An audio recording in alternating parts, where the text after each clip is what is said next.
So here we are. We are finally live. Let's see who we've got in the chat so far before I get too much further. Earlier in the day, someone already asked a question. Oh, looks like so here we are. I gotta turn this down. Finally live. Let's see who we got. I don't know. Getting some feedback. All right. Forgive me. I was in a little bit of a hurry because my wife ordered Taco Bell and it just came. So I scarfed down a soft taco before I ran into here. And now I feel like I gotta pick stuff out of my teeth. But nevertheless, we'll get going here. How are you guys doing today? Actually, I think what I want to do is put my AirPod in, one of my earbuds here. That might be better.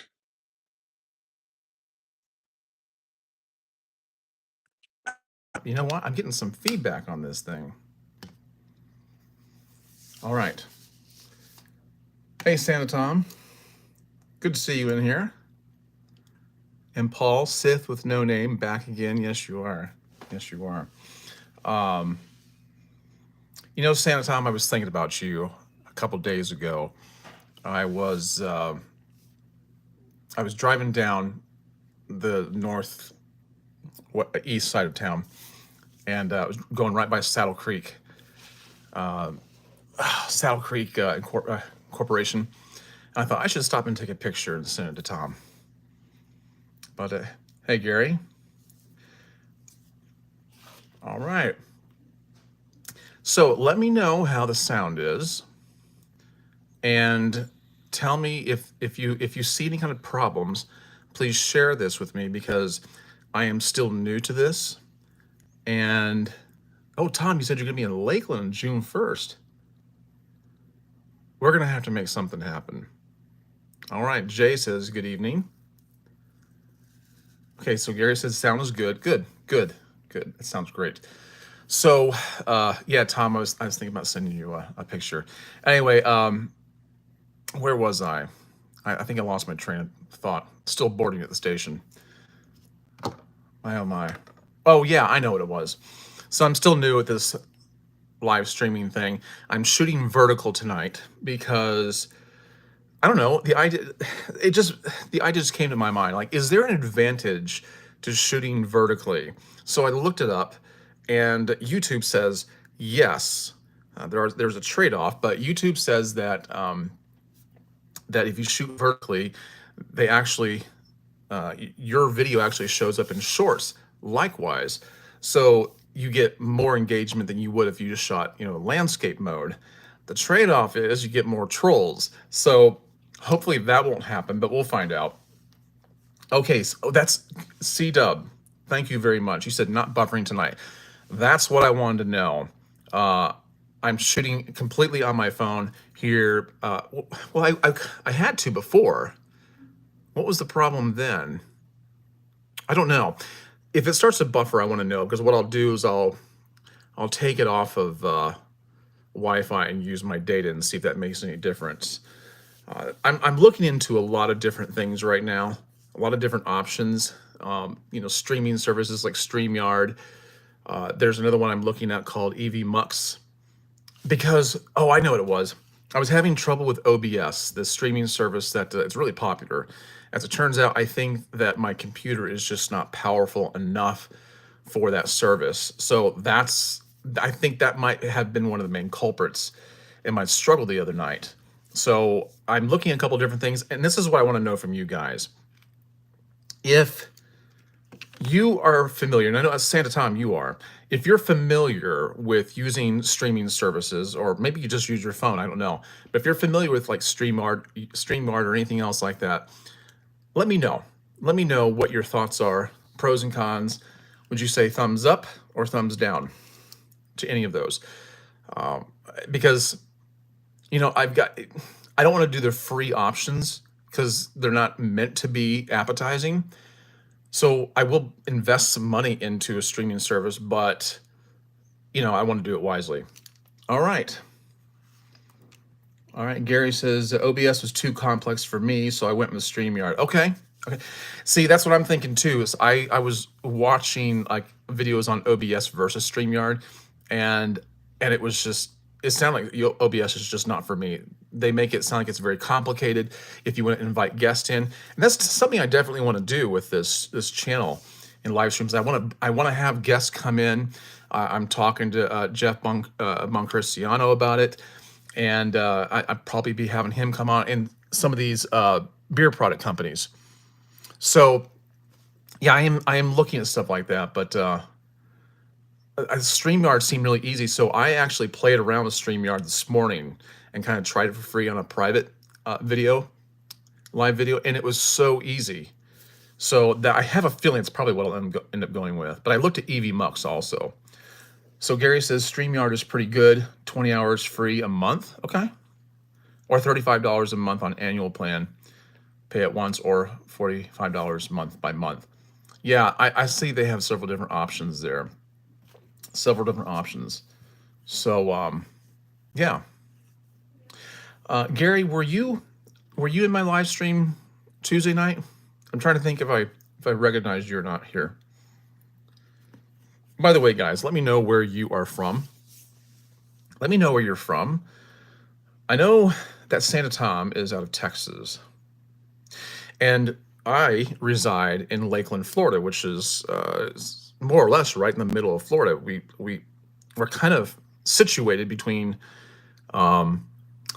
Disney World on one side and Clearwater Beach on the other.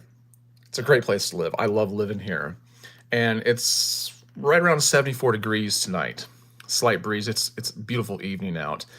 It'd be even nicer if it went down to the high 60s. So Jay says he's from South Carolina. Okay, yeah, okay, all right. Alex says, hello, Greg. Great channel and information you provide us all with. What is your option, or what is your opinion of the Brio Zero Blade? Is it worth buying? Yes, I think it is. I think it is. I do like the Brio Zero Blade. It is a separate component of the Brio Beardscape, so it's optional. I'm sure you know that, which is why you worded it that way. But I do like it because it gets as close as you can possibly get without using a razor. I mean, it's almost as good as a razor. I wouldn't use it on my head, but I've used it to do my neck, instead of using a razor oftentimes. So yeah, I do think the Brio Zero Blade is very nice. So Gary says this is the first time he's been on. Well, welcome. This will be the second time a lot of people have been on. So Saul Janice Goodman says, hi, Greg. Well, hi, Saul. Alex says, thank you. In answer to the Brio Zero Blade question, I am from Miami, Florida. Okay, cool. I have never been to Miami, but my family and I went to Key West. We drove down to Key West about a year and a half ago. And so we could see Miami from the road. I would love to go there. But what enthralled me on our little trip down there was I had never seen sugarcane fields before. And I've lived in Florida for a long time, but I had never seen sugarcane fields. And I knew right away when I saw them. Well, I didn't know immediately, but these fields were so vast. I mean, as far as the eye could see, at first I was wondering what it was, and I thought it couldn't be anything else but sugarcane, but I wasn't sure because I'd never seen that before, and I just thought it was the coolest thing. Then I felt kind of dumb because I felt like everybody else in Florida probably knew what that was except me. So Alex says it's his first time on as well. Okay. All right. Have you guys done your taxes yet? I mean, we've got what? Approximately 5 more days for the deadline. I did mine last Saturday night. I kept putting it off. And, oh, Gary, yes. You said, I'm the one who told you I have a similar channel as yours. I did a ton of natural soap reviews. Yes. I started checking that out and I kind of lost track. I need to go back and revisit that. And I also make Christian content. That's cool. I think you'd be great at doing soap reviews. It's not a bad idea. It's never crossed my mind. I'll have to explore that. You might be able to give me a few pointers. But here I am, letting myself get distracted. Where was I? Where was I? Oh, well, I don't remember where I was. This is part and parcel of getting older. I'm in my 50s. I just I don't know what lies ahead of me, and I'm going to try to. Oh, taxes. Yes, taxes. Okay. So I did mine Saturday night, and they hit me hard. They hit me so hard this year that, yeah, I think next year I'm going to have someone do them for me. In fact, I did them myself this year, and I don't normally do them. Usually my wife does them, and she says, I don't want to do them anymore because it cost us a lot last year. And she thought maybe I'm doing something wrong. It just feels like we're paying in too much. And so I said, well, maybe I'll hire someone to do it. I thought, oh, I'll try to do it myself. So I went on to IRS. Their free service for doing taxes on their site. They don't do 1099s. So you have to go outside of the IRS to do that. So I went onto TurboTax and used their most affordable option, which is like $79. And it was pretty much straightforward. Man, I tell you what, I really do hope the IRS gets abolished. I have never, ever paid in that amount of money. And I am sick about it, absolutely sick about it. So, can you relate to the pain of that? Because I'm gonna tell you something. I don't want. I understand why she said she didn't want to do it anymore, and that's what I'm saying now to myself. I think I'm gonna hire somebody else because I want to know, is there some way that we can mitigate this hemorrhage and just kind of. Ugh. So anyway, Gary. Oh, I see. Paul's asking Gary, have you reviewed Mountain Man soap? Yeah, Alex says I 100% agree with you. Yeah, it's terrible. We're not supposed to be paying income tax anyway. If you look at it, if you look at the history of it, we're not really supposed to be paying it. So it'd be nice to see that gone. So Gary says I went to H&R Block days ago and was charged $235 for filling out my own forms. That took 10 minutes. I felt gypped.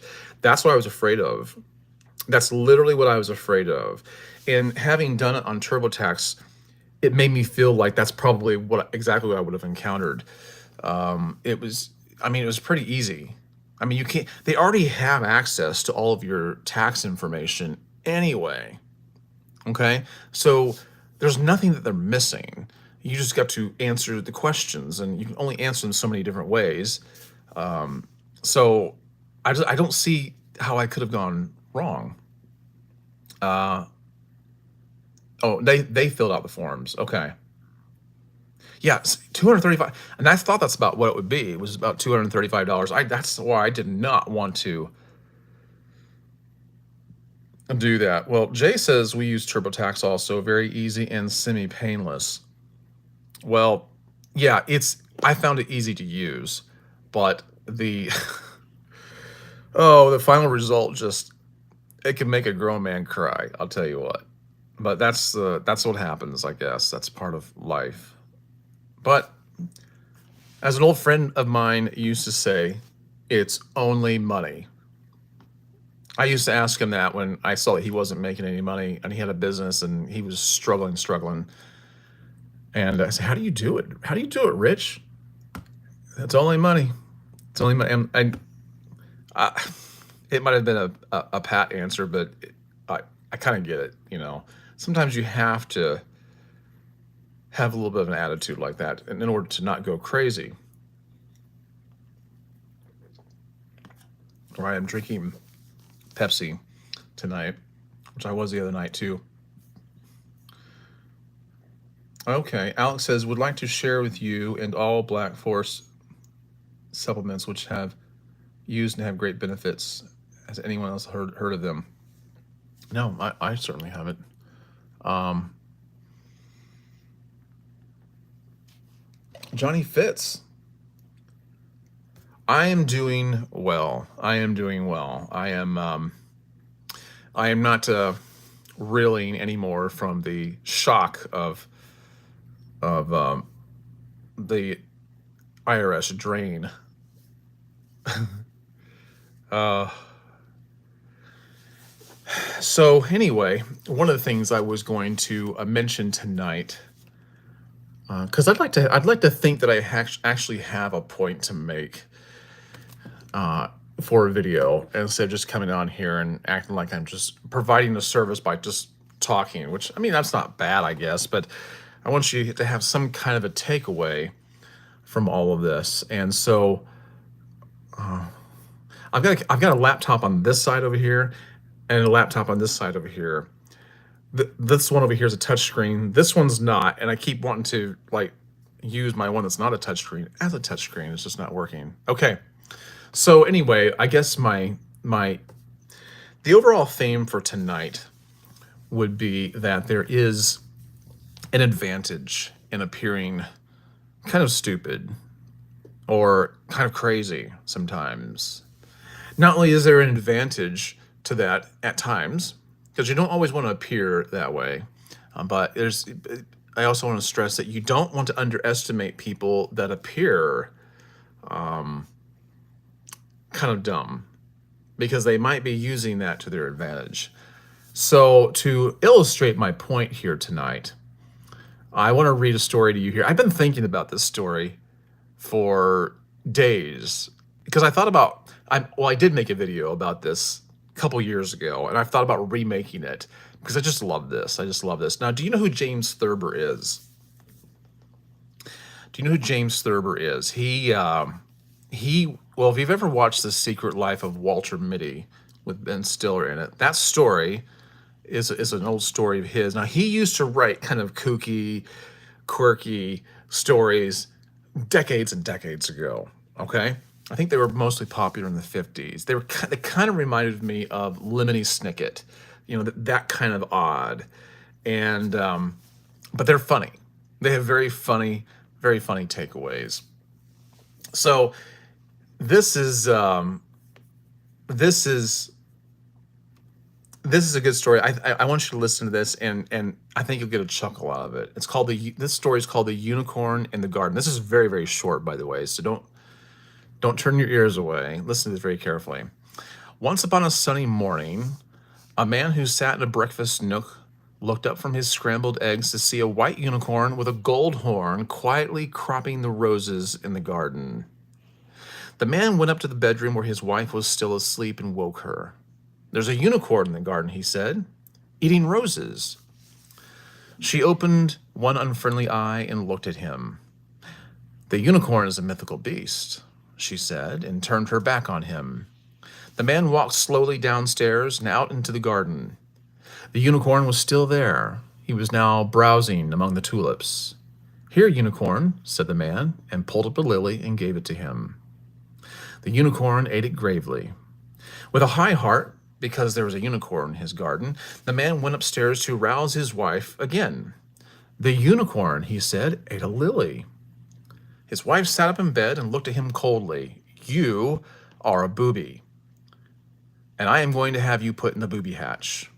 The man, who never liked the words booby and booby hatch, and who liked them even less on a shining morning when there was a unicorn in the garden, thought for a moment. "We'll see about that." He walked over to the door. "He has a golden horn in the middle of his forehead," he told her. Then he went back to the garden to watch the unicorn, but the unicorn had gone away.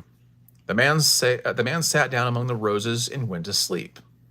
As soon as the husband had gone out of the house, the wife got up and dressed as fast as she could. She was very excited, and there was a gloat in her eye. She telephoned the police, and she telephoned a psychiatrist. She told them to hurry to her house and bring a straitjacket. When the police and the psychiatrist arrived, they sat down in chairs and looked at her with great interest. My husband, she said, saw a unicorn this morning. The police looked at the psychiatrist, and the psychiatrist looked at the police. He told me it ate a lily. The psychiatrist looked at the police, and the police looked at the psychiatrist. He told me it had a golden horn in the middle of its forehead, she said. At a solemn signal from the psychiatrist, the police leaped from their chairs and seized the wife. They had a hard time subduing her, for she put up a terrific struggle. But they finally subdued her. Just as they got her into the straitjacket, the husband came back into the house. Did you tell your wife you saw a unicorn? Asked the police. Of course not, said the husband. The unicorn is a mythical beast. That's all I wanted to know, said the psychiatrist. Take her away. I'm sorry, sir, but your wife is as crazy as a jaybird. So they took her away, cursing and screaming, and shut her up in an institution. The husband lived happily ever after. The moral of the story? Don't count your boobies until they're hatched. I love that story. I love that. Was the man crazy? Because when the story kind of goes aside a little bit, it does appear that the man actually engages with this thing outside of the wife. But I mean, we're getting this account from the narrator, of course. But it's kind of funny to me because obviously this was not a very happy union, all right? And she obviously did not think much of him, and so she was looking for an opportunity. She had probably been looking for an opportunity for a long time. You know people like that? Maybe it's your spouse. Maybe it's your friends or your friends. You know, people that you seemingly trusted, but they don't have your best interests in mind. And this man, he leveraged her opinion about him to his advantage. And so, you know, it ended up being that she was seen as a crazy one. He knew how to play his cards right. And so I just great, and I thought that I would share that with you and that'd give you some kind of food for thought. So yeah. So yeah, I love all of James Thurber's stories. I mean, there's hardly a one of them that I've got a book full of them, but there's hardly a one of them that I don't like. Yeah, Gary says it sounds like it should be a movie. Yeah, I've never actually read The Secret Life of Walter Mitty. I don't know if that's more of a longer story or not, but yeah, I can certainly see that being the basis for a good movie. That could even be turned into some kind of a horror movie, you know. If you took the creative liberty to do something with it, it could be fun. It could be fun. So anyway, I mentioned Lemony Snicket just a few minutes ago, and I've actually got a book full of his quotes. He is one funny guy. You know who he kind of reminds me of a little bit, the kind of humor he has? Do you remember Jack Handy from Saturday Night Live? He would he'd have these thoughtful, pensive moments, and they were just bizarre. There was a disconnect with reality in his quotes, but they were funny as could possibly be. So Gary says, Greg, what are some of your favorite movies? Well, I'm not a big movie watcher. I was in my younger days. Oh, and I thought about this. Yeah, Deep Thoughts by Jack Handy. That's right, Jay. I thought about this a lot. There was a time I watched movies all the time when I was much younger, and I wondered why. I talked to my wife about this, and I think it was because there was a time when we didn't have the internet. We didn't even have cable, and cable is available to everybody years ago, but we couldn't afford it. You know, when her and I were young and single, or you know, newly married, or whatever the case may be, we didn't have two nickels to rub together. And So we rented out movies. That was the day of Blockbuster. Remember Blockbuster? We'd go. That was a good time. You go there and you peruse the aisles, and you feel like, if you found the movie you wanted, you had to claim it quickly. And so yeah, we I watched a lot of movies back in my early days, I'd say early 20s. But my favorite movie of all time, absolute favorite movie, is The Sting. Robert Redford, Paul Newman, made in 1973, 74, something like that. I think it's the best movie ever made. I mean, it's just, it's just an opinion. Everybody has one. And yeah, yeah. I've probably watched, and I'm not kidding, I've probably watched The Sting more than 100 times. Another one of my favorite movies is Hard Times with Charles Bronson. If you've never seen it, it's fantastic. That was made, I believe, in 1974. And Charles Bronson, I think, was 50 years old when they made that movie. And the reason why I point that out is because it takes place back in the 1930s, like during the Depression era, and he is a street fighter. That's the only way that he can make money. He would ride, he would jump trains and ride them different places, kind of like a hobo. And he would take on bare knuckle fights. If you don't know, Charles Bronson he had a reputation for having a really good build, and at 50 years old, he was freaking amazing. And he actually had real life boxing experience, and you could tell on screen his hands were so fast. I mean, it was actually him. His hands and his technique was so good and so fast. Like, he would have been a force to be reckoned with. He's absolutely bad to the bone, but I loved the story. Wasn't a lot of talking, not by him. He played the kind of quiet, unassuming hero of his own story, and I've watched that bunches of times. Also, Gary says I lived at the movie rental stores. Yeah, yeah, and he says he hasn't watched The Sting, but you should. Yeah, he says I remember Bronson. He was in the Magnificent Seven with Yul Brynner and Steve McQueen. Yeah, he certainly was. I think that was one of his earliest roles, not his absolute earliest roles, because he was in some black and white movies in lesser known parts, but I think that was one of his biggest parts at that time. And Paul says I love both of these movies. Yeah, oh, you're right, man. He was not holding back with some of those punches. He was so good. Like, that movie excites me so much. I watch it and I go, this guy could have been an MMA fighter. I really do believe that. I think Charles Bronson could have been an MMA, a modern day MMA fighter. He was just so good. And what's funny is he was a chain smoker. And they said in between, takes, when they weren't filming, he would practice running up a wall and back down. That's how he stayed warmed up. Kind of odd, but I mean, it's a funny thing. 2001: A Space Odyssey.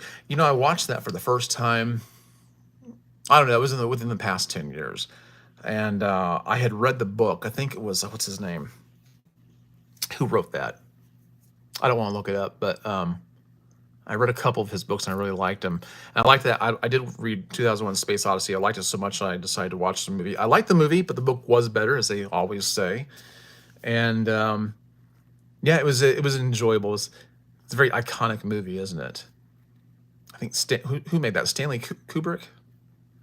I don't think I haven't watched hardly any Stanley Kubrick movies because they always look a little too weird.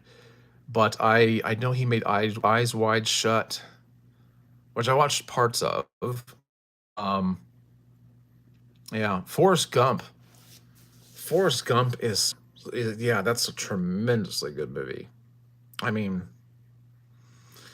man, Tom Hanks, he's such a great actor. Yeah.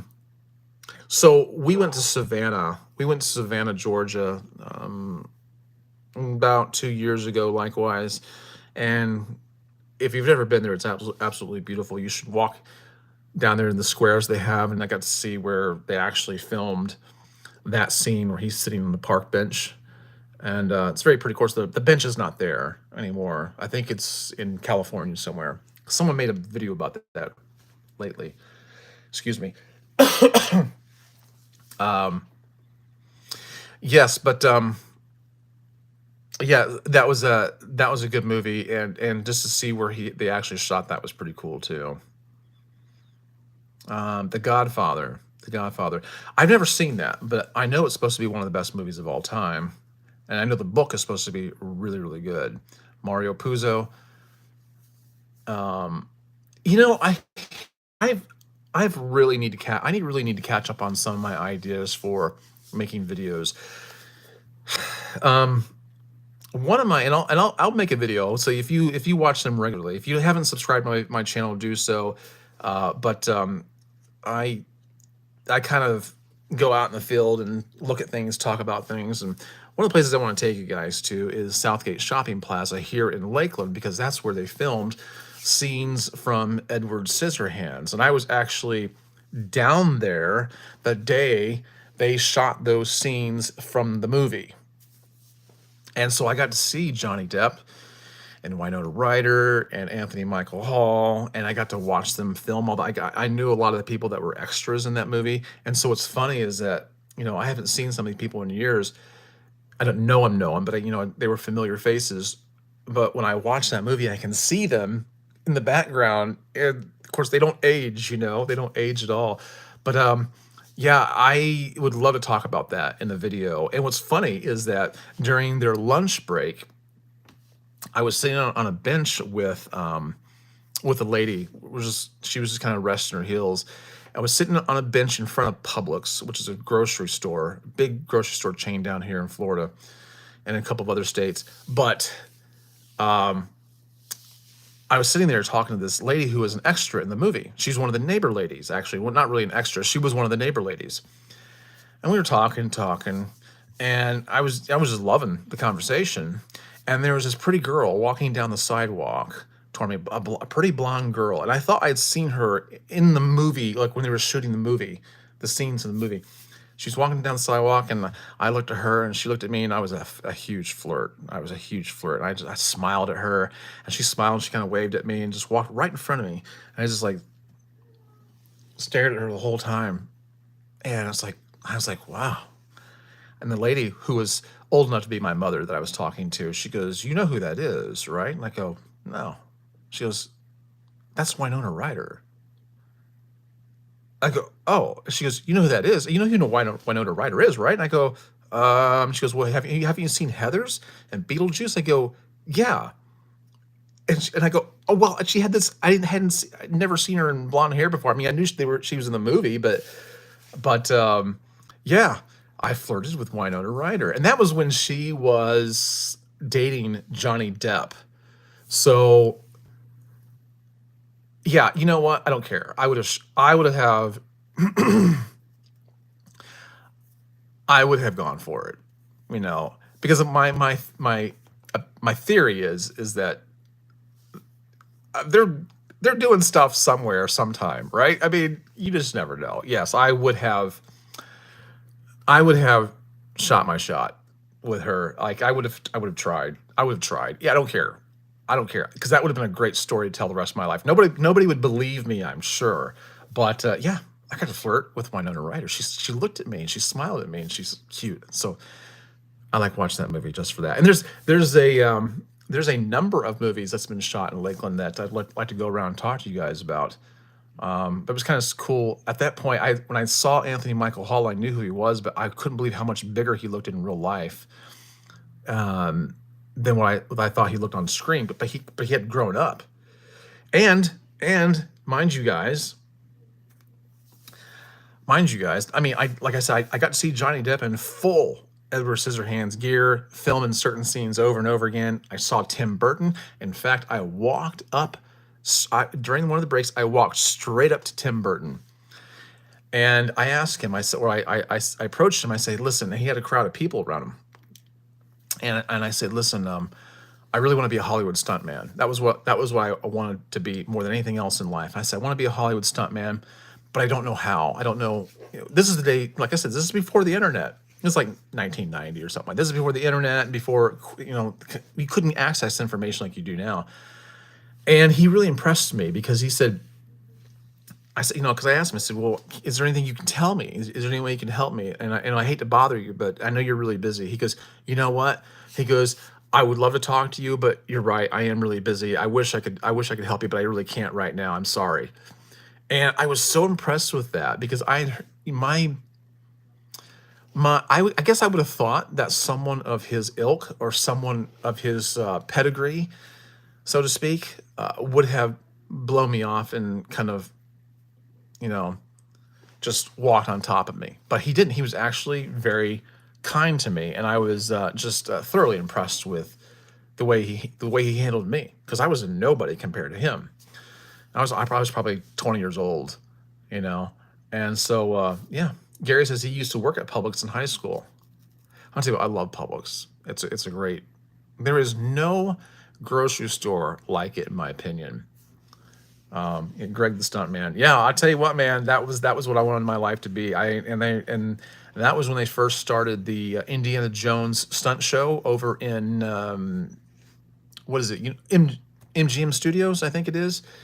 And I wanted to try out for that, but with my martial arts experience, I could have been one of the swordsmen. That's what they told me. I didn't go there, but I had corresponded with them, and that was one. I wasn't old enough to be Indiana Jones. That's what I wanted to be, but I wasn't of the age. I wanted somebody over 30 years old, between 30 and 40 years old. So yeah, I would have qualified for being a stuntman, but with my martial arts experience at that time, I could have done that. But that it just never happened. I was actually working for Publix at the deli plant at that time. So Alex says, Greg, thank you for all the information you provide us all with. I have a video suggestion I think could be beneficial to all. How we can better handle stress, anxiety, and depression. Well, yeah, a lot of my videos, I think somehow uh, I don't know. Somehow I think that they kind of hit on that a little bit, but I always, if you ever have any ideas, like very specific ideas, let me know, and I will. Yeah, I'll deeply consider it. So Jay says, I grew up in Texas. They shot the movie Leap of Faith with Steve Martin, Deborah Winger, and Meatloaf. They used my 72 Chevy truck in the movie, so I got to hang out on set with Steve Martin. Oh my word. Okay, that's okay. That trumps me. That's a good one. Steve Martin. I love Steve Martin. Oh, he hates oil cans. I mean, I know that's not the movie you're referring to, but no, I've never seen Leap of Faith. Now I'm curious. Now I'm very, very curious. So they've shot a number of movies around here. China Moon. Um, uh, what's that girl? My girl was shot in Bartow. I've done a video on that house over there. And see, China Moon, my house.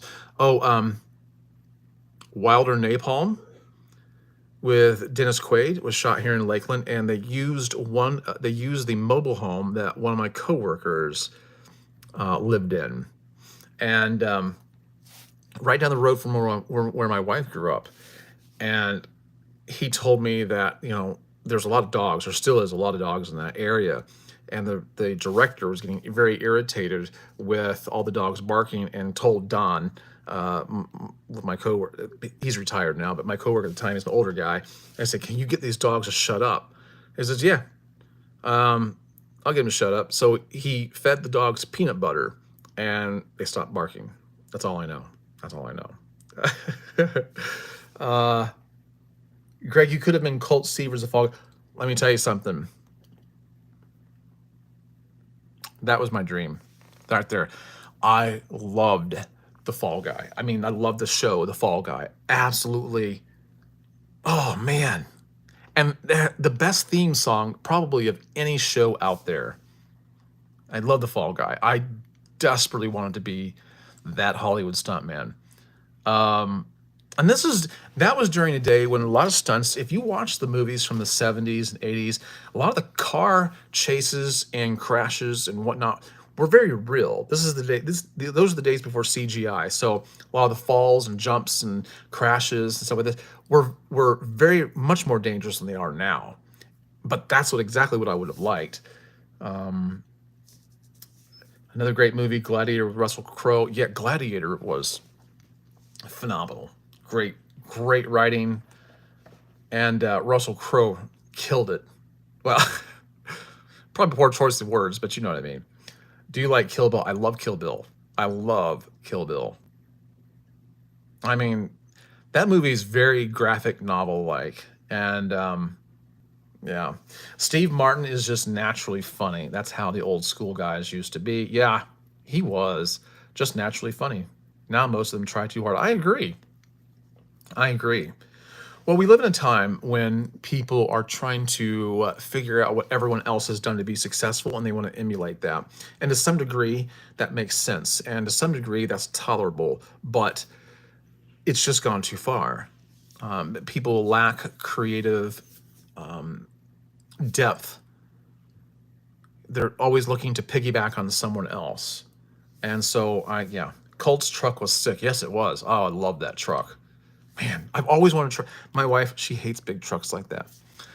And every time I see a truck like Colt Seavers, I'm like, I want a big truck like that. So why? We don't. Nobody needs trucks like that. No, no, we don't. But they're fun. They're cool. Waterboy movie filmed near Lakeland. You know, it seems like I heard something about it. I've never actually seen Waterboy. I know everybody loves it, but I've never actually seen it myself. Yeah, I need to, but I have heard rumors that it has close ties to the Central Florida area. Are you a Gator or a Seminole? Neither one. I don't have a dog in the fight, but I will tell you that people are passionate about that down here. Very, very passionate, and yeah. I am into sports, I guess, to some degree, not in the way that a lot of people are. I I enjoy football, but I'm not a fanatic. A fanatic being someone who just goes crazy, goes bonkers. I do, I like the Buccaneers. I liked the Seattle Seahawks when Pete, is it Pete Carroll? Was the coach of, yeah, Pete Carroll was the coach of Seattle Seahawks. I liked it when he was a coach because I liked him. But I'm not a fanatic. I don't go crazy. If my team doesn't win, I'm not depressed. I'm not angry. I'm not whatever. It's football. And what I don't like about fanatics is that they only like certain teams, and then they don't watch anybody else. Like my wife is like that. Like I'll watch anybody play football. I enjoy the game. I enjoy watching anybody play it. But yeah, as far as sports go, I like watching MMA a lot. That's kind of our jam around here. Pete is coach. Oh, is he really? Huh. See, there you go. Um, yeah, I would enjoy baseball more if I actually would devote the time to it. I don't give my eyes a lot of screen time to television, but the Lakeland Tigers, which is the farm team of the Detroit Tigers, is here in Lakeland, and the Detroit Tigers spring training grounds is here in Lakeland. So they come in. It's kind of a big deal. A lot of people from Michigan live here for the express purpose of being able to go to see Detroit Tigers play when they are playing here. Of course, over in Tampa, you have the New York Yankees training grounds or spring training grounds. You got a handful of other ones too. Um, yeah. Do you have another university you like other than FSU or UF? No, no, I don't have any ties with schools because I've never actually been to college. I mean, if you want to know the truth, I've never actually been to college, so I don't really have any ties. I know people that are just really adamant about who they like because of that, but I don't have any ties. And none of my kids have gone to the major universities. They attend college like online and stuff like that. But yeah, So I like sports. You just don't care who wins. You just enjoy watching the game. Is that accurate? Yeah, that's I do. I enjoy the game. And it really I that's the same way with baseball. Nobody else in my family has patience to watch baseball. I do. I just don't hardly ever get a chance to watch it. But football I enjoy. MMA I immensely enjoy. I do have. I'm a little more. I'm a little more excitable about that. But I'm trying to think of other ones that I guess I've had to think about too hard. I'm not really. I just. It depends. They. It's amazing to me what they call sport now. They have cornhole on ESPN, I think, and some of those other stupid. They have some really stupid games that they play. And I'm not saying cornhole is stupid, but let's not make it a sport. I mean, but yeah. Um, so Alex asked, I have a question. Which beard products are better to use? Boss Man beard products or Bay Area products? Well, they're completely different. There's really no comparison. And I enjoy both of them a lot. And I'll tell you why. Okay, so Boss Man, they they make a beard jelly, which is kind of like a cross between beard oil and beard butter. And I really like it a lot. Some people don't like it, but I think the people who don't like it are using it wrong. They're using too much. But they have, I think, five different scented, well,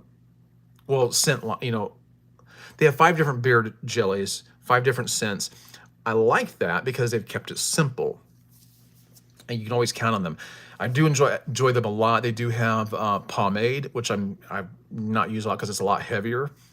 Uh, they also have beard balm, which I didn't use a lot. I didn't use that a lot because the beard jelly I thought was adequate. What I really like about Boss Man is that they have co-lotion. Okay, it's it's like lotion you can put anywhere in your body, anywhere you can. I wouldn't put it in your hair, but you can put it on your skin. It's supposed to go right on your skin, anywhere in your body, and it's like a cologne. It's the most amazing cologne, and it stays with you all day long. And I highly recommend them, like especially the co-lotion. Now, if some people are very picky about the beard jelly, but I just think they use way too much of it. You just need a smidgen of it, and then um, and then yeah, the co-lotion. You got to get that. And what I like about Boss Man also is they have deodorant. You can also get deodorant from them. Now, Bay Area beard products, I love Matt's product. I know Matt personally. He's a great guy. And yeah, sometimes I get to see him in person. Actually, I met him in person in Key West. I happened to run across him, and we started talking and realized we follow each other on Instagram. So anyway, I've gotten to know him a little bit better since then, and we kind of yuck it up a little bit every once in a great while. And I'll tell you what, his beard oils and balms and butters are really really good. They're a little more along the traditional line of beard oils and butters. And what I like about his is not a thick oil. It's just right. It's just he's got such a wide variety of different kinds, and he's kind of done a rebranding here lately. So I couldn't really compare the two and say one is better than the other. They're just absolutely different. I will say that Bay Area Beard Company has more options than Boss Man does. Okay, and I can guarantee you, if you need to get a hold of somebody quickly, you're going to get a hold of Matt faster than you would with somebody at Boss Man. Okay, Matt's very very easy to work with. He's just a great guy. But yeah, if you are curious about that, look down the description below. I have links to both of those companies, and you can save some money. You can save some money on that through my affiliate links, and it helps me out a little bit. Gary says I haven't been to college either. And I don't regret that I haven't. I've done just fine without it, and I'm glad I don't have school loans to pay off. Royal Oud, yes, that Royal Oud from Boss Man is really really good. And I think they just came out. I think they just came out with a new co-lotion in Stagecoach. See, they have Boss Man has Stagecoach, Royal Oud, Hammer, Magic, Vetiver. I'm trying to think if they have anybody else. Any other scent. Those are all really good. And Vetiver, oh man, that Vetiver is, they're all, you know what, it's hard to say one's better than the other, but they're all so, so good. But I do enjoy Vetiver quite a bit. That's like, if I had to settle down with just one scent, it would probably be Vetiver. My wife really likes the Royal Oud, though, I can tell you that. But I've gotten compliments on the Vetiver. And what I like about their co-lotion is it stays, like I said, it stays with you all day long. I mean, that scent will be on you 24 hours or until the next time you bathe. So Gary says, Greg, you and I could compete against each other on a live stream. See who can shave your head faster. I guarantee you could. Because I do not concern myself with speed. I've had a lot of guys, and I know you're not doing this, Gary. I'm not talking about you, and I know this is not what you're doing. You're just kind of playing around with me. But there are guys who have jumped on into the comments on some of my head shaving tutorials, and they are trying to dress me down and say it shouldn't take that long to shave your head. Oh, I can shave my head a lot faster. I'm like, listen, I have no interest and shaving my head fast because I've cut myself way too many times in the past. And when I'm trying to make a tutorial to show guys how to shave their head well in a really good, with a good technique, speed is not one of the factors that comes into it. But yeah, no, I guarantee you, Gary, you probably do it faster than me. But I will tell you that it depends. Are we going to be using electric shavers or a cartridge razor? Because I am trying out a brand new electric shaver from a different company, not Brio, but from a different company. I tried it for the first time yesterday. They sent it to me. It's incredible. It is so good. I cannot wait to make a video about this and show you guys. I can't remember the name of it. I've got it somewhere. But anyway, I'll introduce it to you guys at a different time. It's a tremendously good head shaver. I'm sure the company that sent it to me would love to hear that. I haven't even given them my opinion about it yet. Okay. So Jay says, you put me on Boss Man products about 2 years ago. Yeah, well, that's good. Are you enjoying them? Eric says, is beard jelly a product you can use daily? Yeah, you could. Absolutely. I mean, I'll go for weeks just using Boss Man. I really will. Sometimes I'll just go for a whole week using Vetiver, and the next week I'll use Stagecoach. The next week I'll use Magic. But I mean, if you're like me, you like mixing it up anyway. So I have a lot of different companies' oils in my arsenal that I like to kind of rotate through. So, yeah. Okay, so Alex said he says, thank you. I've been using the co-lotion Royal Oud scent. Yeah, I agree with you. Thank you. Yeah, it's so good. I recently purchased the beard wash and conditioner.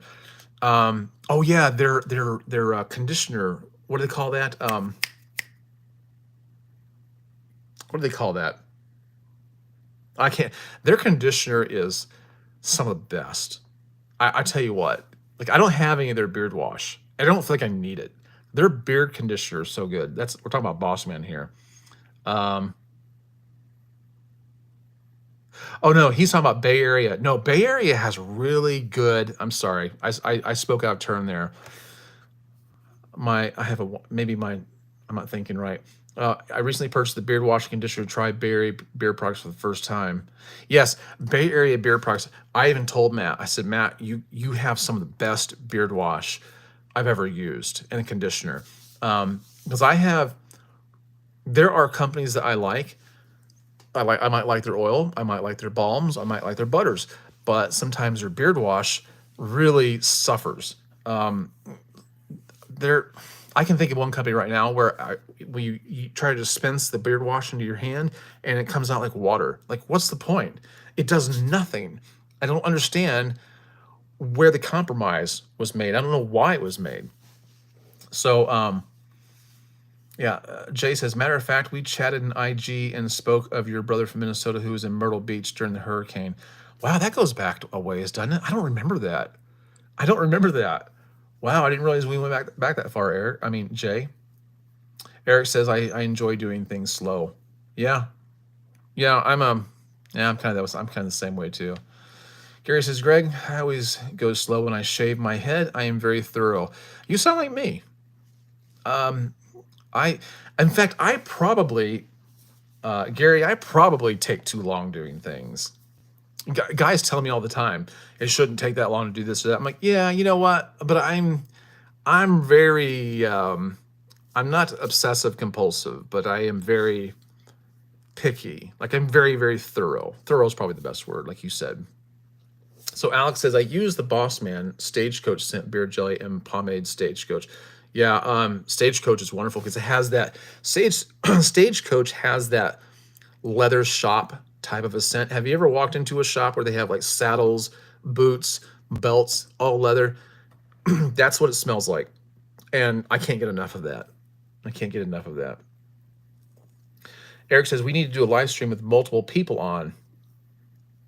This typing thing is thumbs down.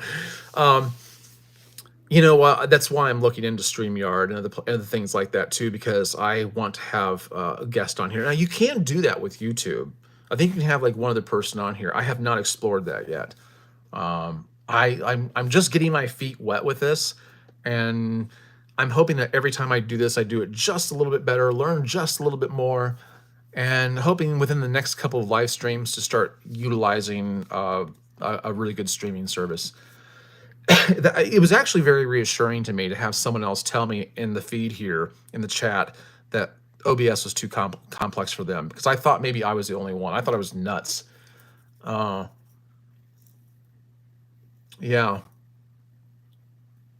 So Eric asked me, so do you have a daily beard routine? If so, what does that look like? And what specific products do you use? Well, I have so many different products. Now, a beard routine is something I can more thoroughly describe and nail down for you when I'm talking about a bigger beard. I definitely had routines for that. The beard length I have right now, it's I don't have to do a lot to it. It's one of the benefits of having a shorter beard. But I do wash and condition my beard probably more than I need to. It used to be that I would wash my beard once a week and condition every day. Lately here, I've been washing and conditioning every day because I have so many products. I'm trying to use them all up before they go bad, because it just takes me so long to rotate through all of them. So I am doing that more often now. Yeah, so at this length right now, I wash, condition, I'll put in an oil, and then sometimes nothing else. If I have a nice balm for that product, that particular product in that line that I'm using that day, then I'll use a balm later on. But yeah, this length is very, very simple. I don't do much to it at all. And yeah, but when it gets longer, it's much different, because now you're talking about, you know, actually the way you apply oil is going to be different than the way you apply oil with a beard like this. You know, just the way you run the fingers up to the skin and down through the beard is different. You might blow dry it, you might straighten it, you might do all sorts of different things to it. And I've made lots of beard tutorials about that, like how to set the beard without using heat, how to blow dry the beard. I made all sorts of kinds of videos like that. So yeah, when you get into that territory, it becomes a lot more specific and fun. I mean, it can, you know, sometimes you do get kind of tired of it, and then that's when you want to start trying, like, you know, maybe a shorter beard. But that's part of the joy. That's part of the joy of having a beard, is having this to take care of. In fact, I heard someone describe a beard as a face garden, and I thought that was a very accurate representation of what you have. Some people call it a pet for the face. And I think that's accurate also, because both of those things, whether it's a garden or a pet, these are things that you take care of. These are things that you love. And these are things that you want to nurture, because if you take good care of them, they'll take good care of you. And of course, you've seen guys who don't take care of their beards very well, right? I mean, we've all seen that. We've heard guys say, "I don't need oil. I don't need all that. I don't do anything in my beard." And I always feel like saying, "Yeah, I can tell. I can tell." All right. So let's see what else we got here. Your average Ryan. Hey, Greg. Hey, Ryan. I think you were on the other night here with me too, weren't you? I think so. I think so. I have a hard time remembering. And Nomad, you're back too. Yeah, okay. See, so Nomad says, I shave a day. I usually tend to shave my face once a week or once a week and a half. Yeah, I usually go once, I'd say more often I shave once a week. Sometimes twice a week. Like I shave my head today with an electric shaver, just to try this new electric shaver that I liked a lot. But yeah, it just depends on how I'm feeling about myself. Depends on, I don't know, just depends on how I feel. Some days I just really don't care, and I let it go. And I do like the stubble on my head. Jason Statham has made that very popular and very acceptable. Whereas years ago that would have seemed a little dirty. Women like it now. No Man says I can easily grow a whole beard, but it's been since high school I really grew it out. It just gets super itchy around a week or so, so I shave it when it starts to itch. Okay, so you bring up something that needs to be talked about. Okay, so I understand that my older brother, who could grow a really nice beard if he wants to, because I have two older brothers and a younger brother. My oldest brother has an amazing, stellar, beautiful beard. Okay, I mean, I envy my oldest brother's beard. Just absolutely beautiful beard, big beard. My older brother, the one's younger than him but older than me, he could grow a nice beard, and he is in the beautification industry. He cuts hair. He has well, he used to own his own salon up there, but anyway, so that's what he's been doing for years, and he could grow a really nice beard. But he does the same thing. He says about a week it starts to itch, so I just cut it off. This is what you have to remember. Just get through that. It doesn't last. It really doesn't last that long. And the longer that your hair gets, the less it itches. And that's what you have to remember. If you can just get past that, you're going to be fine. The longer it grows, the softer it gets. And this is oftentimes what I've told people. When I've had people tell me, when especially my beard was even longer than this, that looks itchy. Those could be, no, it's not. It's not. It's really soft. The longer it gets, the softer it is. Even if the hair is white, which white hair tends to be a little more brisk, but even that's softer. Yeah.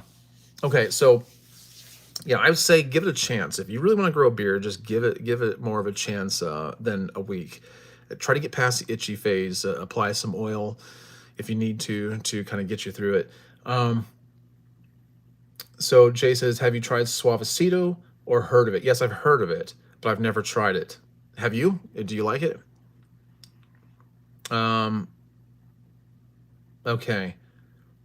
No Man says, I have very thick body hair and I get a ton of stomach and chest hair to deal with. It's super thick and hairy when I have stomach hair. Wow. So I generally shave it off every month or a couple of months.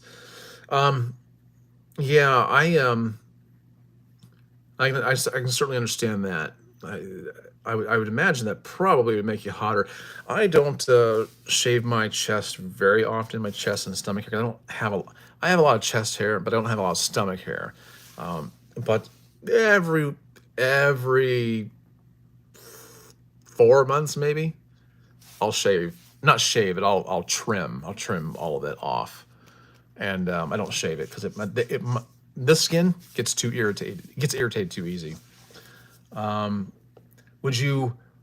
Eric says, would you recommend the beard jelly in lieu of beard oil daily if one wanted? Well, I wouldn't recommend either one because they're so different. I would just say be open to.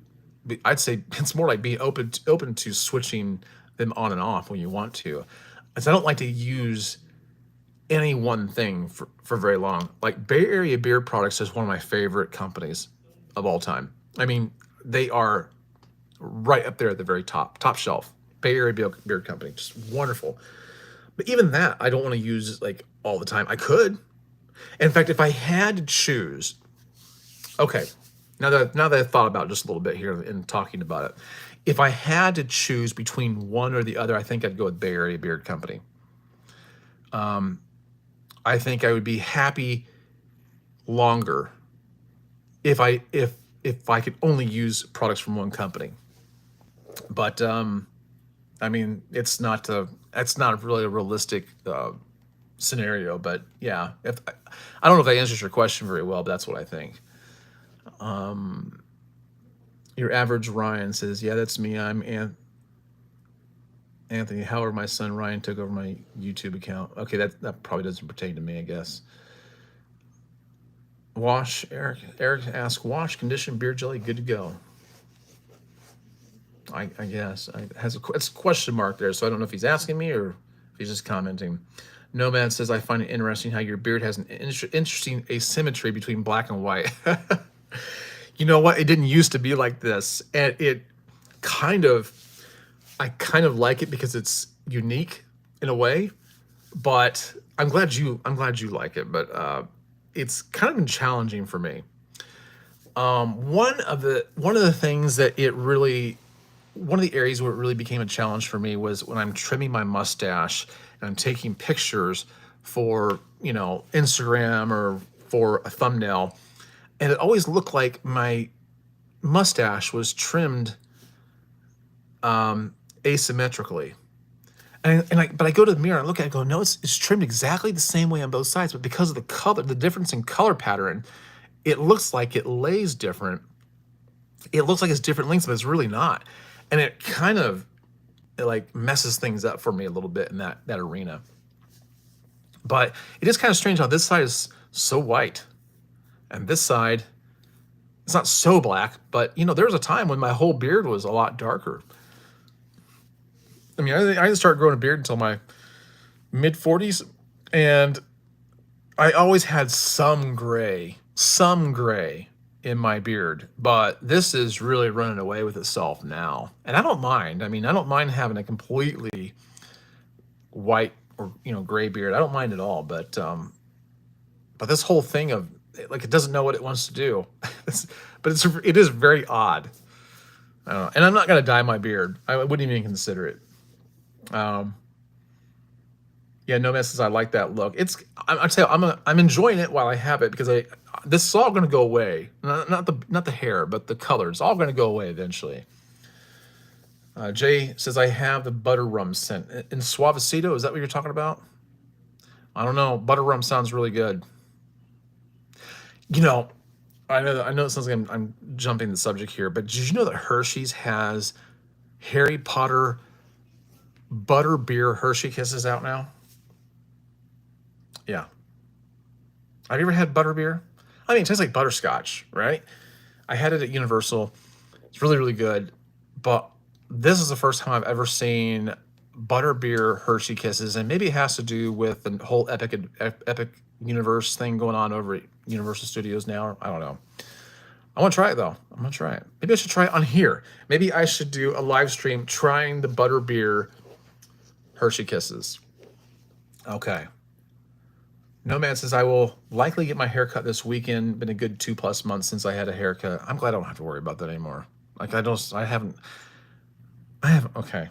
Anyway, he says I am a 21-year-old. Oh, you are 21-year-old dude that prefers shorter hair, but eventually I imagine later in life once I start balding. Yeah, I can't imagine having hair in my head now. I think I shaved my head when I was 30 years old, and I've never looked back. I think once or twice I thought, I don't know, I'll grow it out, see what it looks like, and it doesn't look good on me. But I have a widow's peak, and I just I don't look as good with hair. But if you do, I envy guys that have a nice head of hair. But when I was younger and had hair, I hated getting bad haircuts all the time. All the time. It was never consistent. I was never happy. So, no man says, I will head shave at that point in time if I start balding. Good, because you should. I can't stand seeing guys hang on to hair that's not serving them well. Just good for you. You have a good attitude about it. Trey Dunn says, I use Artius Man and Live Beard products. I sort of rotate between the two other really good companies. Artius Man is who I started out with initially. I mean, when it came to online ordering beard products, and they have been really good to me. They've taken care of me over the years. kept me stocked up, and I've really enjoyed them. Their oils tend to be a little bit thicker. I don't know about anymore. I haven't had anything from them in a while, but I do really like their beard butters a lot. And they have a wide variety of beard products and candles too. They have good candles. I have them up here on my shelf, right above me on my bookshelf here, and I use them quite a bit. Yeah, great, great. You know, they actually contacted me one time and said they wanted to make an oil for me, like to market. And they asked me what I would like, and I gave them all these different ideas. Never heard anything back. So I wish that would have happened. That would have been nice. I think I could have made a lot happen with that because everybody kept telling me I should have a line out. Let's see. I use already. Yeah. Oh, I do. Live Bearded is. I do love Live Bearded. They have really good. Their executive line. Now I haven't tried everything they have because they've had a couple new things since I've started using them, but their executive is my favorite. Your average Ryan says, "Is it wrong to establish the neckline right away? I'm on work camera daily and can't allow it to be a mess, so I trim a neckline from the get-go." Usually, if you're growing it out, you can get away with it for without establishing a neckline for about 3 or 4 weeks, and it depends on how long you want your beard to be. You might want to keep it on the shorter side. In about 3 or 4 weeks, you might want to start establishing a neckline. If you try to establish a neckline too soon before that, it becomes kind of difficult. I mean, for the average guy, it becomes kind of difficult. But you just kind of play around with it. You can't mess it up too much because if you mess up your beard line, get it too high, too low, if it doesn't look right, where the case might be, you don't have to wait long for it to kind of straighten itself out. Just let it grow. So Wade's in here. Good to see you, Wade. I was hoping I'd see you tonight. He says, your beard looks great. Thanks, Wade. I'm around the same age as you, and my beard is getting really gray, but I don't mind. I was just looking at your Facebook post today. Yeah, we could be brothers, kind of in a way, couldn't we? Just based on appearance. Nomad says, maybe when I plan to grow a beard, I definitely won't have the beard go to the neck. I used to have a massive neck beard in high school until I started shaving it off around sophomore year. You know what's funny? He said neck beard. There's a guy that I worked with for years, and he still works in the same company I do, just in a different department. He's a little odd. He's a very smart man, but he's a little odd. And he's been known for his neck beard. Like, he doesn't grow. I mean, when he grows a beard out, it's really nice, but he very rarely has it. Most of the time, he keeps his face shaven and he just grows out the neck beard. It looks like an Elizabethan collar. Like one of those things they put on dogs so that they don't like lick themselves after surgery. And he grows this, and it looks ridiculous. But I asked him, I said, why do you grow this thing out like well, my father had one, my grandfather had one, his dad had one. It's like a family thing. I'm like, well, that's when you need to kind of break the chain, because that I didn't tell him that, but you know what I mean. That may not be what you're talking about when you talk about a neck beard yourself, but that's what I think of.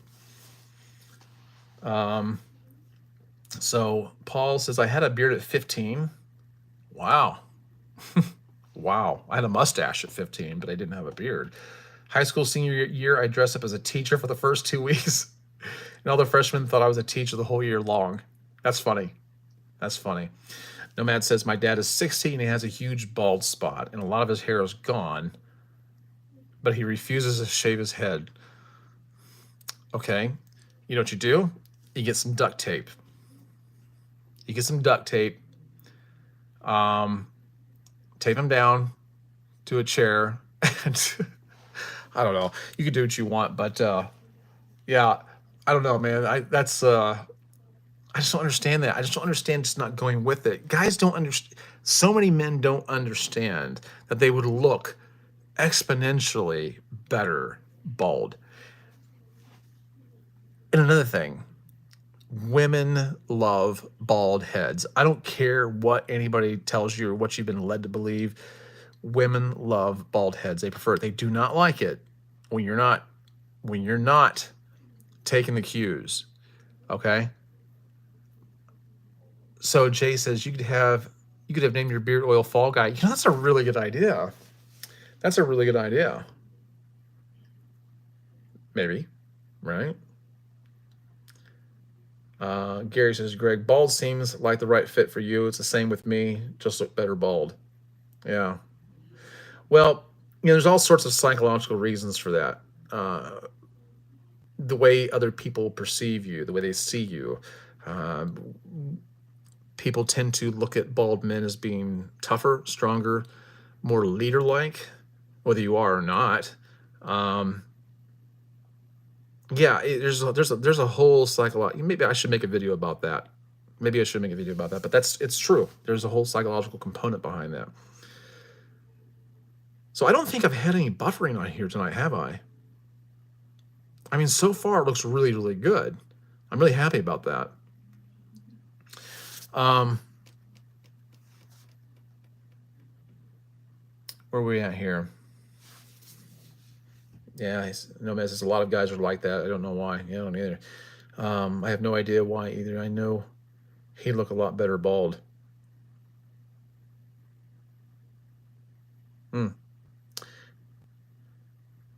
Okay, good. You guys aren't seeing it either because I'm not really looking at this. I'm not really looking at myself on the screen of my laptop. I'm only looking into the camera here, and it's a selfie cam. So I was wondering, maybe I got rid of that issue. I don't know what it was. Maybe it was just that night, because Tuesday night when I tried to watch that video back, to me it was almost unwatchable. I don't know how you guys stuck with me for as long as you did, but I'm really grateful that you did. Really grateful. By the way, if you haven't liked this video, please do that. Please hit the like button. It does help. It really does help. Yeah, I was getting ready to say something, but I think I've already said it. Hold on. Uh-oh, Greg is starting the bald cult.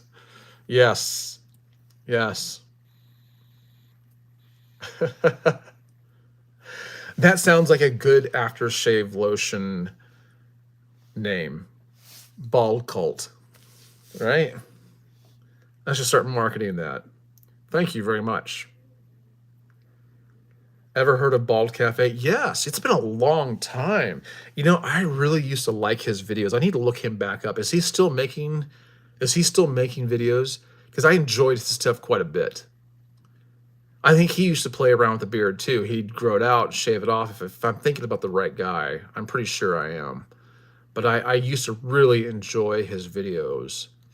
You know, well, let me read the rest of your comment here. He's another bald guy who has a channel based around head shaving, review head shavers and bald dudes in general. Yeah. You know, what's interesting is that a couple years ago, somebody let me know that a woman, a much more successful YouTuber, and I think she does like fashion stuff, and she has a lot of viewers, a lot of followers, a lot of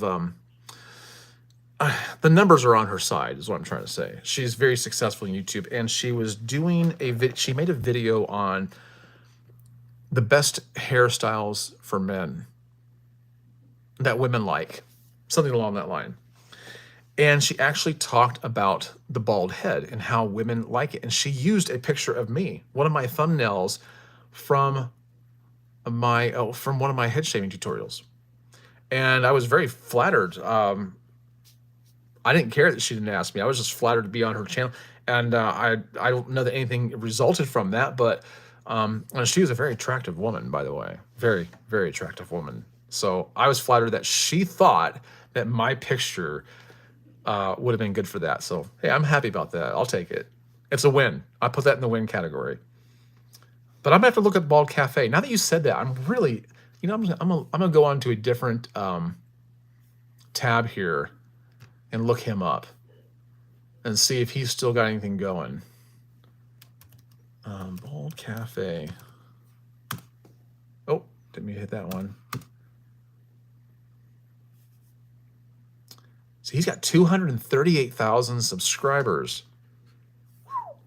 Man, see, you know, that's what I want. So his last video, was 8 days ago. Yeah, he's someone I would like to get to know, in the community. He's done very well. I remember watching some of these, and maybe I need to take up this idea a little bit. Um, he has talked to a lot of different guys. I think he's talked a lot of guys into shaving their head and interviewed other guys who do shave their head and talked about what they think, how they feel about it, and whatnot. Yeah, so Nomad did make the remark. He still makes a video, but it's been a while since I watched him. I remember a couple of years ago, you used to have your beard a lot longer, if I remember correctly. And at some point in the past year, you did a face shave. Yeah, I did. I did July 1st of last year. I knew I had completed a 1 year, the approximate 1 year beard length. And I was at that point, I was, I was feeling weird about a couple things. And I like change anyway. So I thought, this might make a good video. It might get a lot of views, and so I kind of did it for that reason. But I also did because I kind of missed seeing my face, and I was curious as to if I looked different, if I looked older than I remembered myself. And so when I did shave it off, I was kind of surprised. I thought I did look older than I remembered myself looking. It was interesting. My wife didn't like it. She said I need some kind of hair in my face. I mean, she didn't think I'm ugly, but I think she's just so used to the beard. I think she prefers a shorter beard as opposed to the longer one. Greg, we could be named the follicles. Okay, let's not go crazy. No man said he still makes a video, but it's been a while since. Well, okay, I think I read that comment. Yeah, I did. I need to catch up here. Gary says I was referring to the guy you worked with. That I said I was referring to the guy you worked with. That I said was okay. Like he might be. He's an interesting guy. Like I could tell you a few things, but I don't know that it would be appropriate to do that. I think it'd be kind of. I don't want to be that guy and talk about him, but he would be interesting to talk about. He's a very interesting person, but I just don't know if I should do that. But he might be. You never know. You know what's funny? I watched a video, or I watched a clip today on a woman talking about nail biting and people who chew oh, I thought someone was coming to my door. It's my dog. And she was talking about because I'm a bad nail biter. I hate to admit that, but I went for a couple months there and didn't bite my nails. My nails looked really good, and I was really proud of myself for that. But I could never understand why I bite my nails. I know it's terrible. I know a lot of people think terrible things about that. I get it. I totally get it. I think the same thing, especially when I see somebody else doing it. But I just don't know what it is. And so I feel very self-conscious about it when people point it out in my videos, and I try to hide my fingers. So I'm trying to grow my nails back out. But this woman was talking about, to Mel Robbins, she was talking about people with a lot of anxiety or people who have ADHD. And I sent that video to my wife. I go, do I have ADHD? Oh no. Like she's describing me to a point. So I don't know. I doubt it. I don't know. I might be. I mean, I've never been diagnosed with anything. Doesn't mean I don't have. Doesn't mean I'm not one thing or another. But this guy, he might be autistic. I mean, I know I did jump the track a little bit here. Oh, Nathan Tuck. What's up, Greg? How you doing, Nathan? Good to see you in here. Gary's I'm sure he's referring to this woman who used my image in her video, Sewer for $1 million. Oh, man. No. I know you're just playing around, but that's funny. I like the clean-shaven stubble look. There is something to that. I wish I could pull that off just a little bit better. Some people think that I can. But the problem that I have with the stubble look, for me, is that because of my age, the skin down here is starting to be a little more loose than I would like it to be. So a beard hides that. And a lot of guys have told me, I've actually talked about that in the video before. It's one of the benefits of having a beard. So, yeah, I agree. It's cool. It's a nice look, but I just wish it suited me a little bit better. So Nomad says, in other news, I recently got Invisalign to start fixing my teeth. I would have to live with an overbite, since an overbite surgery would be too expensive, but I'd do it if I could.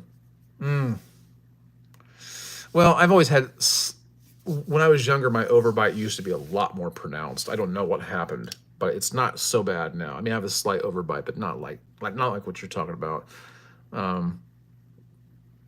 Yeah. I've heard the Invisalign works pretty good. Nathan Tuck says, my recent barber trip was a nightmare. My neckline is way too high, so I'm in regrowth stage right now. That drives me nuts.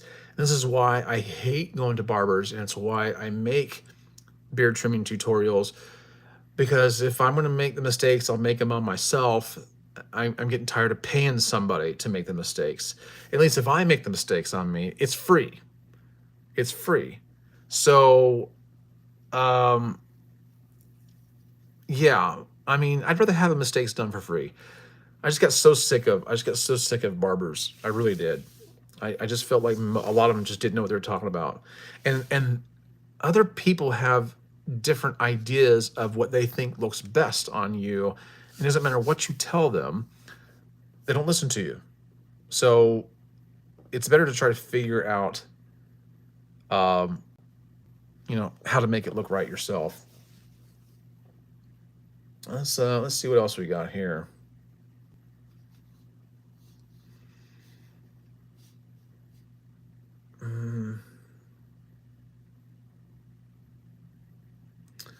Oh, he's talking about toenails. No man's talking about toenails. Wow. Wow. That must suck. Well, anyway, have you guys heard about David Lee Roth? You know, the frontman for Van Halen. Have you heard? I mean, the article that I saw, it was dated April 3rd, so this is fairly recent news that he's apparently got stage 4 prostate cancer. Yeah, stage 4 prostate cancer. Oh man, you just never know, right?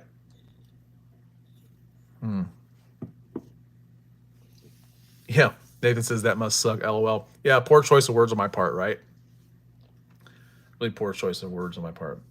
But David Lee Roth, when I saw that in the news, I thought that's just too bad.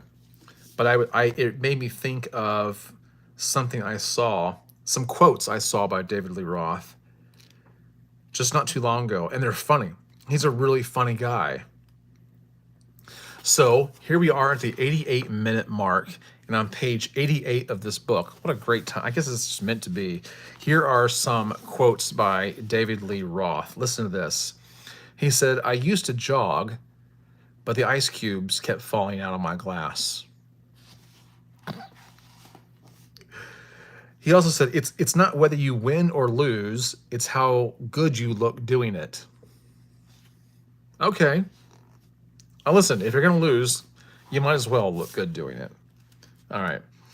The world is run by people who never feel well. I've kind of noticed that. That's true. It's very, very true. True. He also said, I would just like to say that after all these years of heavy drinking, bright lights, and late nights, I still don't need glasses. I drink right out of the bottle. This one, listen, you should get this one tattooed somewhere on your body. I don't have any tattoos, but if I did this might be it. If I just have a quote tattooed on my body, this might be it. He says, it doesn't get better, it doesn't get worse, but sure gets a lot different. My pop would tell me, kid, don't be humble. You're not that good. I like that. You're not a rock star until you can spell subpoena. Well, we've all got our self-destructive bad habits. The trick is to find 4 or 5 you personally like the best and just do those all the time. I like that. He's very clever. He's very clever. I wonder if he said these things when he was high or drunk or what. He says, I'm not conceited. Conceit is a fault, and I have no faults. But I thought those were funny. David Lee Roth is a funny guy. Yeah. But, yeah. Oh, Jay's asking me, what brand frames are your glasses? I have no idea. I'd have to go onto Amazon and find out. And, yeah, I can do that. In fact, what I can do is go into Amazon and find out, because like you can find out what you ordered. These I ordered these in a pack of like, I think there might have been like 5 or 6 of these in a pack. These are 1.25. I think I need to get stronger reading glasses, because that's all these are, just reading glasses. And if I can find them, I will put a link down in the description for these. Let me see. I'm gonna go to my buy again section and see if it. Yes, right here. Okay. I have found them. And what I will do is let me go to here. I don't want to buy them again. I want to copy this link. I'm going to go to YouTube Studio, and I'm going to add them to the description of this video, so that, okay, let me put reading glasses. Bear with me here, guys.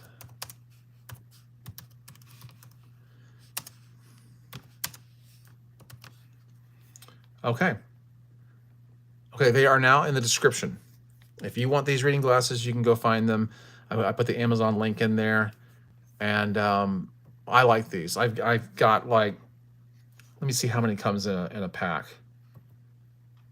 Oh, that's not what I wanted right there. A 5-pack. It's a 5-pack. So I keep one in my book bag. I keep one in my truck. I keep one out at my desk and one by my nightstand. I just have them all over the place.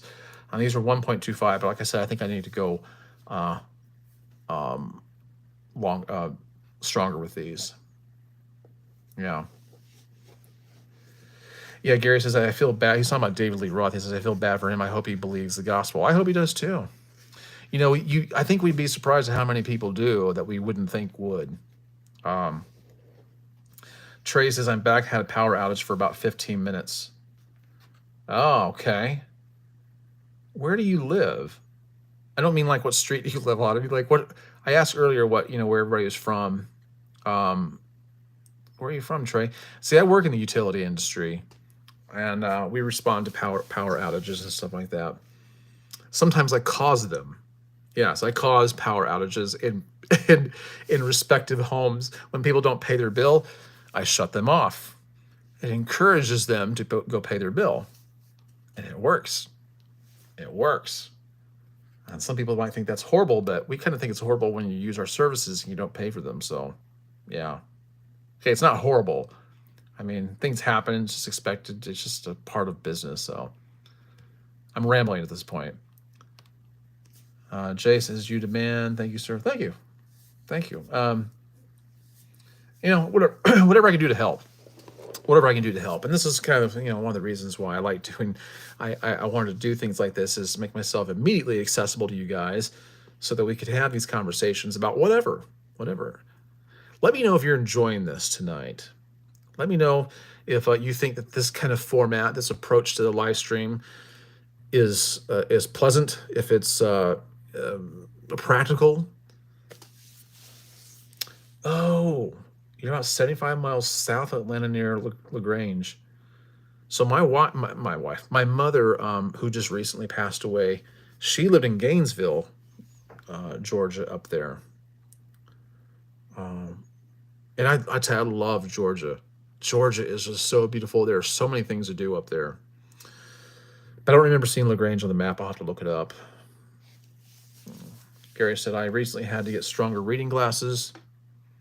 as well. I'm around 1.75 now. It's probably what I'll have to move up to. I had perfect sight up until I hit 38, and then every year seems to get a little bit worse.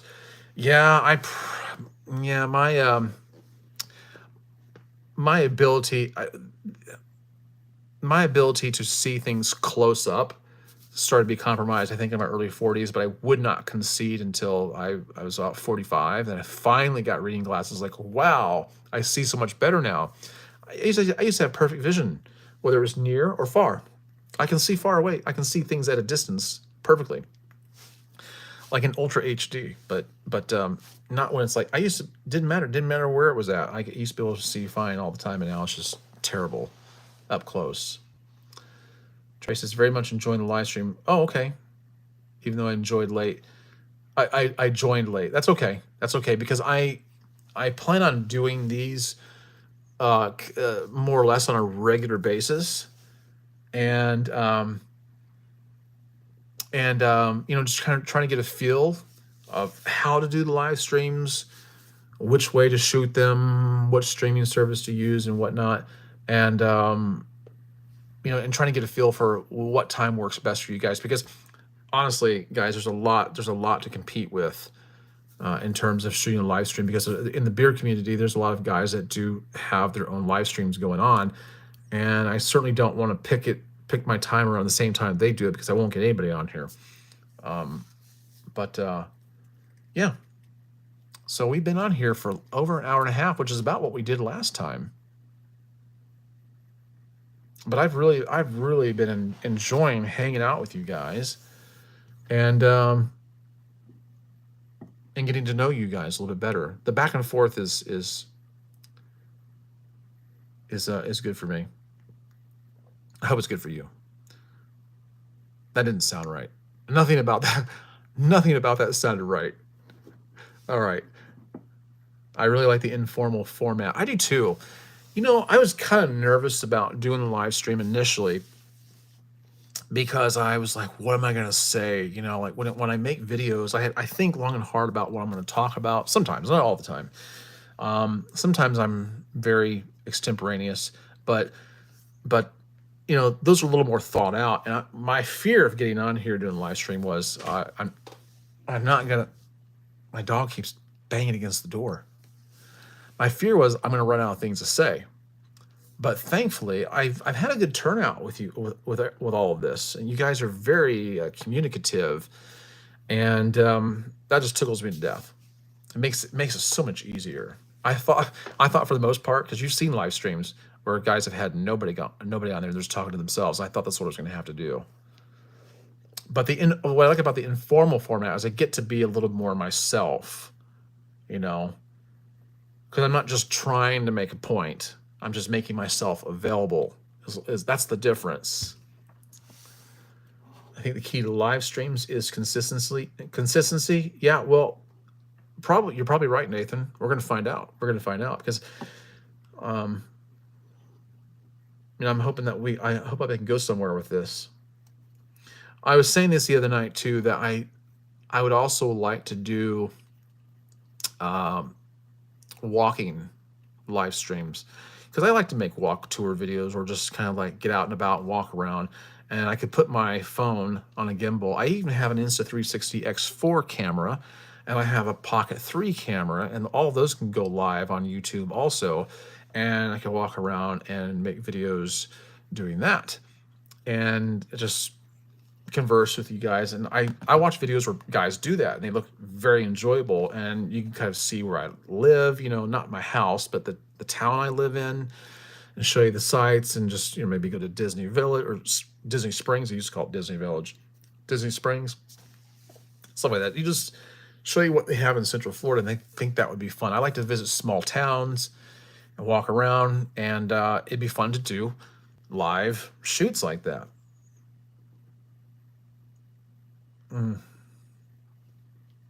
Wade says the live stream is fun, and I enjoy seeing everyone's comments and perspectives on different topics. Yeah, that's the thing. We all kind of like roll off of each other here.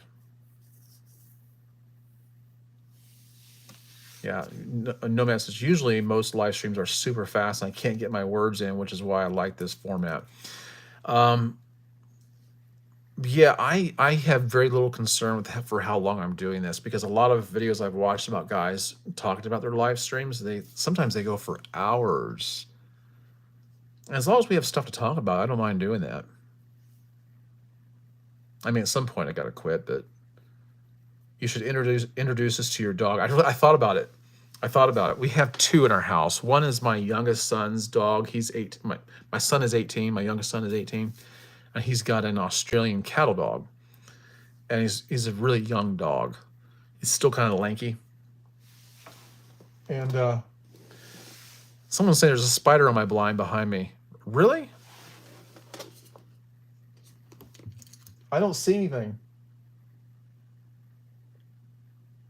I'm not afraid of spiders, but I would want to know if it was there. Oh, maybe I don't care. I don't see a spider though. Maybe are you just messing with me? So, and then we take care of my dog, my daughter. My daughter's like 25, 26, something I can't remember. Yeah, 26 years old. Right now we have her dog. It's a pit bull, and I love this dog. The dog is so sweet to us, and and she really filled a hole in our heart when we had to put our 12-year-old dog down last year, and she actually was very soothing for us. Oh, okay, you are messing with me, Nathan. That was good. That was good. I like that. If you're reading any good books, I enjoy your book reviews. Oh, good. Thanks. I appreciate that, Wade. Yeah, I'm always reading. I've kind of fallen behind in my reading lately because I've been so consumed with, any downtime I have has been trying to figure out this whole live stream thing. So I haven't been reading as much, but I am reading Mel Robbins' book, The Let Them Theory. I'll put a link for all those down below. But I'm reading The Greatest No on Earth. See, I was holding up books in the live stream the other night, and so I held them up like this. And when I watched the video back, I realized that you're not seeing this the right way. It's like mirror image, so it's all backwards. Yeah. So I'm hesitant to like hold books up and go, hey, yeah, yes, look at this book. I always have 4 books going on at a time. Three books I haven't read and 1 reread. So I've been reading The Let Them Theory. I've got another one called it's in my bag over there. A book called This Will Make You Smarter. Turns out to be more interesting than I thought it was going to be. And then, oh, for the life of me, Let Them Theory. This one is. I'm rereading Man Against Himself by Carl Menninger, and it's a deep book. Really, really enjoy that a lot. So, yeah. Now that you mentioned it, Wade, I'll put links for that down below. Okay. So Nathan's asking me. Oh, actually, let me get to something Gary said here because I've gone over 5 hours on a live stream. Wow, how'd that go for you? I'm sure you were pretty tired when you got done. Did you have consistent viewers during that time? You know what? So one of the things that I found out when I was looking at, and that was a chair you heard, by the way. One of the things I found out that is when you do a vertical stream like this, like you're seeing right now, as opposed to portrait, and I've already talked about this, but some of you probably haven't heard me, is that YouTube will show this video on shorts. So I should actually get more interaction, but I have not seen any outsiders come in tonight and comment on this video. So that kind of surprises me. Maybe that's a good thing. So Nathan's asking, are you using a phone or tablet for camera? I think that causes the mirror image. It's my phone. It's my iPhone. But see, with your regular camera, you on your iPhone, you can choose whether it's mirror or not. And I was looking for that option for YouTube, and I'm not given that. I could turn the camera around, but to use the back camera. But I think that'd be a little bit trickier. I might try that next time if I shoot vertical. Trey Dunn says, I've heard others that stream say there's a setting you can change to correct this. Well, I want to know what it is. I don't know if they're using a streaming service when they're doing it, or if they're just using it right on their phone. That would be the kicker. The picture is very clean and sharp. Oh, cool. Good. It looks like it is to me too. And let me go full screen on this. Yeah, it's so much better than it was the other night. I just can't. It's like miles ahead in terms of quality of streaming and picture than it was the other night. I mean, it's so much better. So much better. Nomad saying, I recently have an iPhone 16e. Is that new iPhone that is a little more dressed down and more affordable? Because I've heard about that. I've replaced my iPhone 13 a month or so ago. Well, that's what I'm using. This is an iPhone 13 Pro. I think the next time I get an iPhone, it'll be a Max.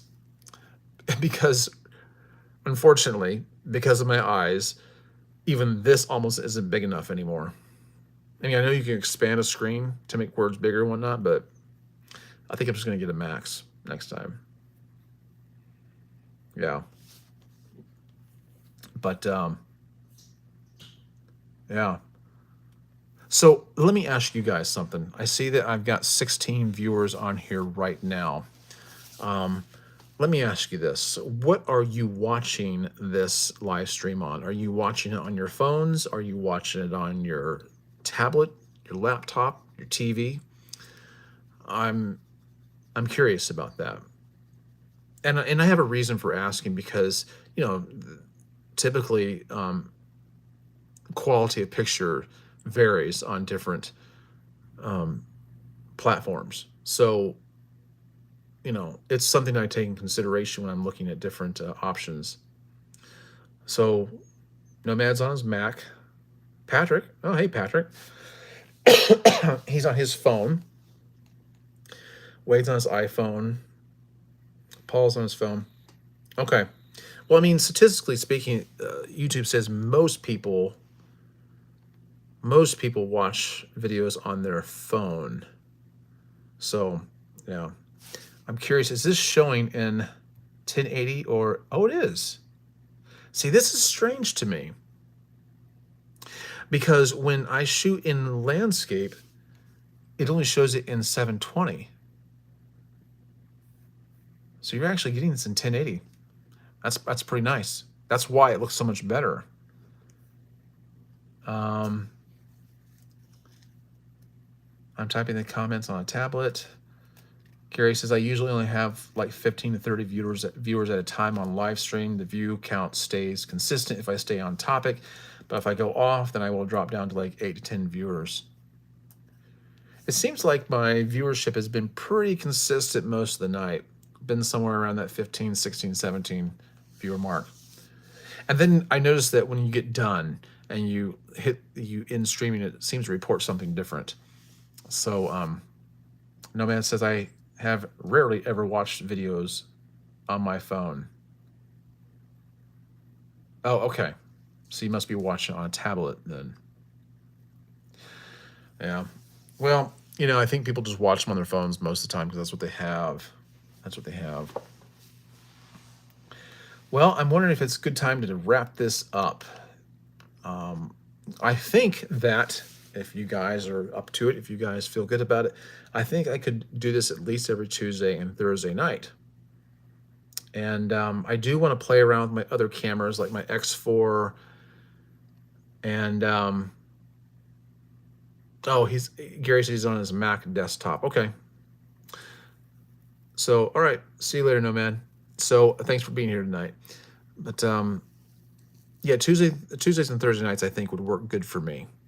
And I think I'd be pretty consistent with that. But I want to try using my other cameras too. So I might get out on the weekends and use a 360 camera and see what you guys think of that.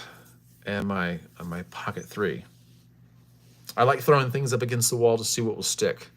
But we'll find out. So Andrew says, I know this is generic, but you helped a ton when I grew up my first beard. Good to see you. Good to see you too, Andrew. I'm glad that I could be helpful in some way. Okay. Well, I think it's a good time to wrap it up. I still have to eat a couple of tacos from Taco Bell that I hope will not take vengeance on me in the morning. But yeah, I might go out for a little walk. I need to get in the rest of my steps and then go to bed sometime tonight. But I've enjoyed my time with you guys. Feel free to, you're welcome, Wade. Feel free to leave comments underneath this in the video after it's already published. You know, feel free to leave some more comments and share your viewpoints with me on there. And I look forward to reading them. And I certainly look forward to the next time that we can do this. It was good seeing all of you. Thanks for staying with me and hanging out. And I can't wait till the next time we do it. All right. I'll see you guys in the next one. In the meantime, be wise.